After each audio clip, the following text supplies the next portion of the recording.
Pauline Cushman lunged into the candlelit room, a vial of laudanum trembling in her gloved hand. The air smelled of roasted coffee, horsehair and old wool. A droning kettle somewhere hissed like a far-off serpent, and the faint copper tang of blood clung to the walls from last night's skirmish. She stood beneath a portrait of a stern-faced man in a grey frock coat, the oil painting catching the light and throwing a ghostly sheen across her own steady gaze. Tonight the room was a theatre, and she, so often the unseen actor, would stage her most dangerous scene yet. Outside, the wind carried the distant thud of drums and the soft clatter of hoofbeats on frozen earth. Inside, the table glowed with brass and glass. Decanters, a silver tray, a map case that looked ordinary until you opened it and saw its true treasure. Folded sheets of cavalry routes, supply lines, a dozen ink-soaked circles marking forts and outposts. 3 officers lounged around the table like a trio of stags at dusk, confident, complacent, unsuspecting. "Gentlemen," she spoke softly, though her words carried in the low hush of the room like a ribbon of smoke. "You'll pardon the intrusion. I bring a message from the front." "From the front, is it?" drawled Colonel Sterling, a narrow-eyed man with a mouth like a splinter and a taste for strong drink. His glass thinned as he smiled, eyes glittering with a hunter's calculation. What would a spy want from us?" "Only information," she returned evenly, letting the lie settle between them like a settled fog. "And perhaps a certain courtesy. You see, I know a thing or two about secrets, and secrets do not survive in a room of 3 men who think themselves safe.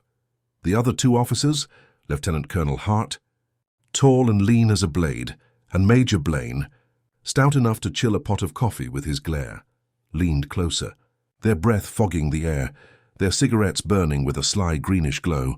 The map case gleamed on the table, a silent magnet for pride and cowardice alike. Cushman's gloved fingers found the thin bottle hidden in her sleeve, the laudanum, a tincture of danger and mercy. The scent rose in her nose, a bitter almond with a medicinal sting, the odor of places she'd rather forget and numbers she'd never forget. She spoke again, and this time her voice carried a tremor of hesitation she did not feel. "A toast," she suggested, "to misstep and luck, to the men who write history with ink and blood." A chorus of clinking glass filled the room. The alcohol glinted with the room's mischief, as if winking at her.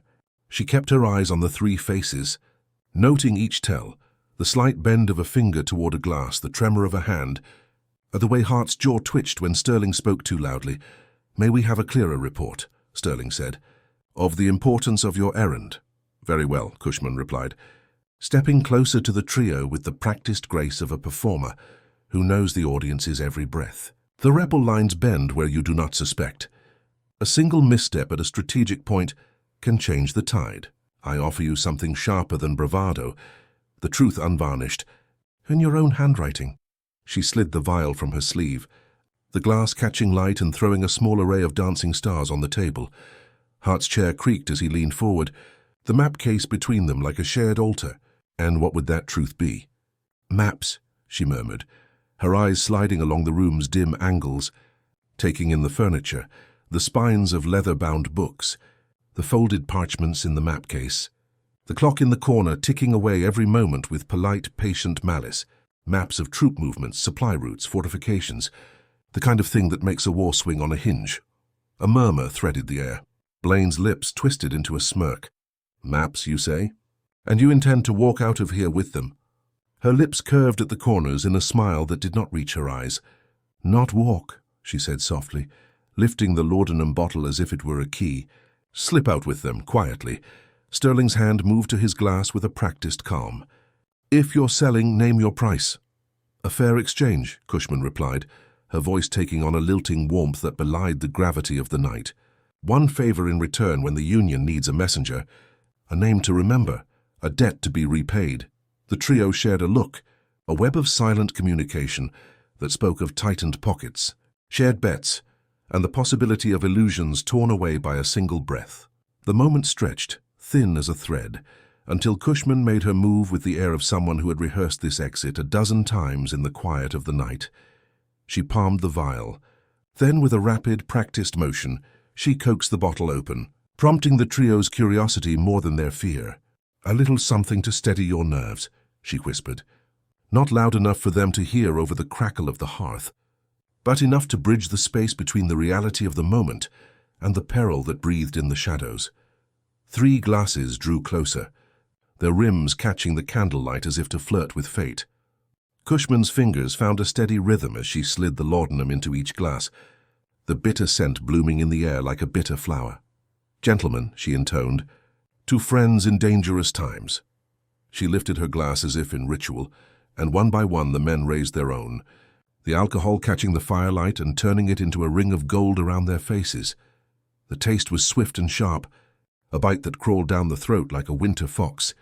Cushman kept her eyes on them, watching for the first telltale slip, the blink that lagged, the way their mouths turned a fraction too quick, the subtle tremor along a wrist or a throat. Hart was the first to react, his face going pale as the warmth in his chest turned into a heavy, distant drift. What have you done to us?" he rasped, his voice dropping to a gravelly whisper as the room began to tilt. Sterling was not far behind, a cough breaking free from his chest with a harsh, choking sound.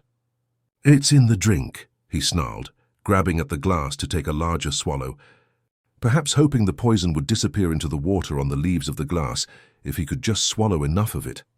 Blaine's eyes glazed, a dull, glassy light taking root. "Mysteries," he bit out, a note of fear threaded through the bravado. "We'll discuss this after we die." Cushman stepped away, her heart beating with a calm she did not feel. "No death tonight, gentlemen," she said, letting the certainty fill her voice. "Only a theft of your comfort, of your caution, of the map case's interior truth." The room swam into a soft blur for a moment, and the 3 officers began to slump, the edges of their faces blurred by the effects of laudanum. Cushman moved swiftly, her hands moving like dancers' hands, unfastening the map case, lifting the folded sheets with an almost reverent care, their edges crisp with ink and age. In a heartbeat she was gone with the maps, slipping into the shadowy corner of the room where the door hung heavy and unpromising. She did not hurry. She moved with a measured grace, the quiet soft as velvet on stone, as she tucked the documents into a hidden pocket stitched into the lining of her gown, her breath tasting metallic and cold. A sudden noise, a chair scraping, a boot catching on a rug, brought Sterling back from the edge of oblivion. He blinked, his pupils dilating as if waking from a bad dream, and his mouth opened to shout. Cushman curved a hand in reassurance without turning, her voice a murmur, an intimate whisper meant for no ears but her own. "Don't wake the lion," she said softly. Not yet. The door rattled. Footsteps approached, 2, then 3, and the room tightened with the sense that someone was about to sever the night's fragile thread. "Who's there?" Hart croaked, his voice cracking with the effort of staying upright. "Show yourself!" No answer came except the sound of a latch being drawn, and then a soft, almost courteous sigh from the guard posted outside. Cushman's chest rose and fell with controlled breath, her own senses sharpening as she pressed her weight into the wall and slid closer to the darkness, where the maps lay warm against the tailor's lining. The moment of risk passed as quietly as a renegade shadow. The men's eyes began to flutter, their heads nodding as if someone had tied their minds to a distant horse and urged it forward. Cushman saw her chance. The map case could be slipped from the room in the same way it had entered, through the very door that had just been closed with a weary sigh. She moved again, careful to keep her steps light and soundless, a cat among mice, the room's heavy air filled with the scent of oil and old leather and something sour beneath, the smell of fear and powder. The map slid from the sleeve of her dress, tucked near her elbow in a way that would not betray their presence during any inspection, and she moved with the speed of a practiced thief who knew every floorboard's old secrets. The door opened slightly, letting in a slip of cold air and a glimmer of moonlight that traced the edges of a pistol's barrel in the corridor beyond. Cushman's mind raced through possibilities as her body pressed to the wall like a second skin. A breath of courage ran through her, a quiet flame that did not burn but warmed her, steadied her. The next sound she heard, aside from the muffled coughs of the drugged officers, was a boot step on the wooden stairs, slow and deliberate, the kind of step that suggested a man who knew the house's every crack and creak. It was the house's captain, perhaps, or a guard whose job description included not merely watching but thinking ahead. She did not announce herself. She did not move toward him. She moved toward the window, toward freedom, toward the cold night beyond the lattice of branches and the river's black mouth, toward the chance to slip away and live to fight another day. "Stop!" the voice barked from the hallway, crisp as gunpowder. Aunt Cushman allowed the world to narrow to the rhythm of her heartbeat and the quiet tick of a clock inside her ear. Her feet found the ground, then the shadowed alley, where the night's damp air clung to skin and fabric, where the city's breath came in ragged gulps. The guard shouted again, and Cushman did not answer with words but with motion. A swift pivot into darkness, a glide behind barrels and a stack of crates, and then a sudden, almost unnoticeable drop into a narrow, unlit stairwell that led to the courtyard. The map case, heavy with its own promise, pressed against her inner thigh as she moved, a cool weight against her hip, where she could not be slowed by fear and the fear would not slow her. The laudanum's effects clung to the three officers' minds like a fog that would not lift. But Cushman's own nerves held a rope's edge of steel. From the courtyard she found a window stub that opened onto a back lane, where a lean horse nickered softly and a bread thief's shadow glided across the snow. She lowered herself with the grace of a gymnast, her breath sliding out in a pale cloud as she hit the ground with barely a sound. The night pressed in around her. The river's black mouth waited below like a sleeping animal ready to swallow a single breath. A figure stepped from the shadows, Gideon Hale, a courier who owed Cushman a debt of risks and favors, a man who made his living by moving information faster than rumor could follow. His eyes widened at the sight of the maps, and a half-smile tugged at his mouth. "Did you bring the weather with you, or did you bring trouble?" he asked, his voice low and rough as river rock. He wore the color of night, a cloak that swallowed his own silhouette. "The weather," Cushman replied, "is here. Increases the risk, but it hides the reward." She pulled the maps from the lining, feeling their crisp edges crackle against her gloved fingers. "Tonight we ride for the Union lines." They moved as if one being with two bodies. Their shoes whispered secrets to the cobbles, and their breaths fogged in the cold air. The city's alleys wriggled with life, an old dog lifting its leg against a post, a cat that hissed in alarm, the distant shout of a sentry who had forgotten the sound of quiet. Their path wound through the city's back streets until they reached the riverbank, where a skiff waited, its paint flaking like scales from a dragon's hide. Cushman clambered aboard with the river's scent of iron and mud filling her nose, the slip of the oars sounding in a pattern that reminded her of a drumbeat, the same rhythm she'd followed through years of distant campaigns and closer dangers. The water carried them away from the city's edge, away from the immediate chase that would surely follow the night they dared not forget. Cushman's eyes scanned the river's surface for signs of pursuit, the glimmer of lanterns on a distant bank, the reflection of a gun barrel in the moon's pale face, yet the night remained an ally, a patient, watchful thing. The journey to the Union lines was not simple. They faced a river crossing, a series of shallow rapids, and the constant sense that a single misstep could lead to capture, torture, or death. But the maps' importance, the maps themselves, made every drop of fear worth it. They were more than mere parchment. They were the thread that could pull the Union's war effort toward victory or ruin. By dawn, the skiff touched a shallower point along the river, and Cushman and Hale slid onto a muddy bank and climbed into the woods, their breaths visible in the cold air. The river's hiss followed them, a constant reminder of the price of trust and the weight of what they carried. Hours passed with a quiet intensity that felt almost holy. Then, as they gathered themselves around a small fire, they lit under a makeshift shelter of pine boughs. Cushman spoke, her voice a quiet flame that warmed the cold air around them. "We have 3 things to do," she said, counting on her fingers as if she were a teacher, passing out a lesson for children who would someday read about this night. 1. Deliver these maps to Major General Hunt. He's in the field with the 13th Corps. 2.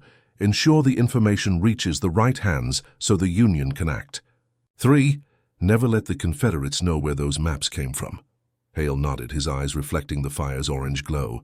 "And what about the 3 officers who tasted your mercy?" he asked, a rough edge to his voice that suggested he shared Cushman's disdain for fools who played with danger. "They are a warning to those who would gamble with the lives of men who stand between their ambitions and our country's future." Cushman replied, her tone cool as the night air. "If any of them survive, They survived because the information we took is worth more to the Union than the cost of their lives. The days that followed blended into a careful, methodical march, an operation that needed to remain secret as a heart's intention. They moved with a quiet rhythm, avoiding villages and towns, threading through forests where the wind moved like a living creature and leaves whispered secrets that only spies could hear. Cushman's hands, once steady, now ice-water clean, handled the maps with the reverence of a priest handling sacred relics. On the third day after the escape, they reached a checkpoint where a Union rider, pale with cold and eyes bright with relief, escorted them to a field hospital where surgeons trimmed the old wounds of the war and replaced them with the new, better medicine of careful planning and precise timing. There, Cushman lay on a cot while the body laid bare the truth of her mission. The maps lay on a wooden table across the room, the borders crisp with ink and the lines bold with intent. A surgeon spoke in measured, careful phrases, his voice a counterpoint to the room's stale air and the muffled coughing of the wounded. "The information is valuable," the surgeon said, glancing at Cushman with a mixture of respect and wariness. "If this reaches the wrong hands—" "It will not," Cushman interrupted, her tone even as she lay back against the pillow, the smell of antiseptic and linen filling her nose. "Not while we remain vigilant." The day's conversation passed in a sequence of small, precise actions, the dispatch of riders with the maps, the handoff to a captain who already wore the badge of a trusted messenger, the written acknowledgement signed in a handwriting that could not be mistaken. The maps traveled from one hand to another with a speed and care that suggested a symphony, each instrument in its place, each note in harmony with the plan. The three officers, too, did not vanish from memory. Cushman had seen their faces when the laudanum took hold, the way their eyes flickered with a momentary lucidity before retreating to fog. She did not celebrate their suffering, but she valued the reminder that war's moral compass is often broken, its needle spinning in circles while someone somewhere tries to find a true north again. Her work done, Cushman waited for the day she would be asked to do it again, to step into another room where danger wore a different face, to coax truth out of lies with nothing more than a careful word and a steady hand. The war did not end in a single night, nor did fear vanish with the delivery of a pair of maps.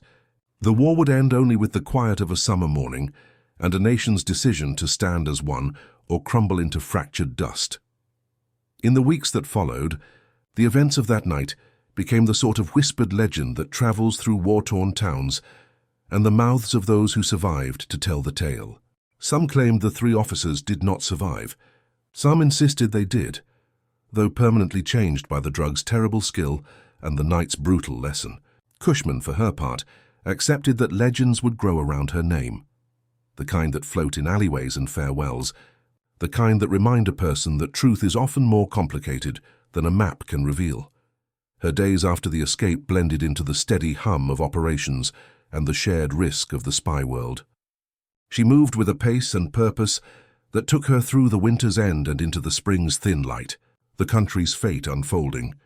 In the maps she'd helped carry and the stories, she could now tell in a voice tempered by experience and the quiet memory of hands that once trembled on the edge of life and death, and through it all, the maps remained her constant companion, folded and pressed, a reminder of why she walked into rooms that smelled of brandy and copper, the why behind every risk, to ensure the Union's future, to protect the men who stood in the breach, and to ensure that the price of liberty was paid in truths uncovered rather than blood spent in silence.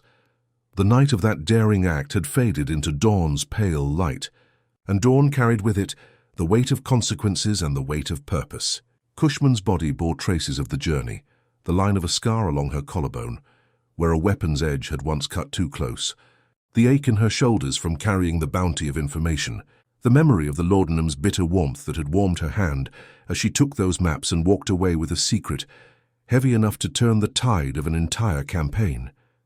Yet in her heart, there was a different warmth, a glow that no cold night could extinguish, the knowledge that the three officers had tasted her mercy, and not her mercy alone, that the maps had traveled to a place where they might save more lives than those who had the audacity to steal them would ever lose.